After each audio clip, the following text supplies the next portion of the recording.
સુરતના લિંબાયત વિસ્તારમાં પોલીસે નશાના કારોબાર સામે મોટી કાર્યવાહી હાથ ધરી છે। આઝાદનગર વિસ્તારમાં એક યુવક પોતાના ઘરમાંથી નશાકારક ગોળીઓ વેચતો હોવાની બાતમીના આધારે પોલીસે દરોડો પાડી આરોપીને ઝડપી પાડ્યો છે।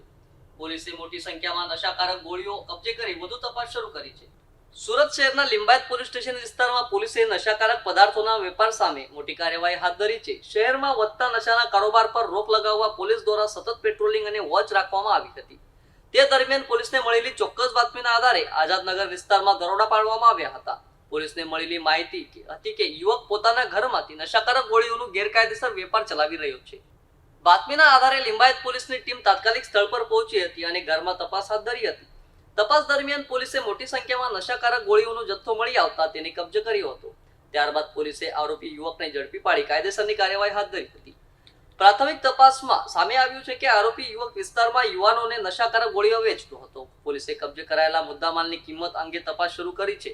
તેમજ આ નશાકારક દવાઓ ક્યાંથી લાવવામાં આવતી હતી અને તેની પાછળ કોઈ મોટું નેટવર્ક કાર્યરત છે કે નહીં તે દિશામાં પણ વધુ તપાસ હાથ ધરવામાં આવી રહી છે।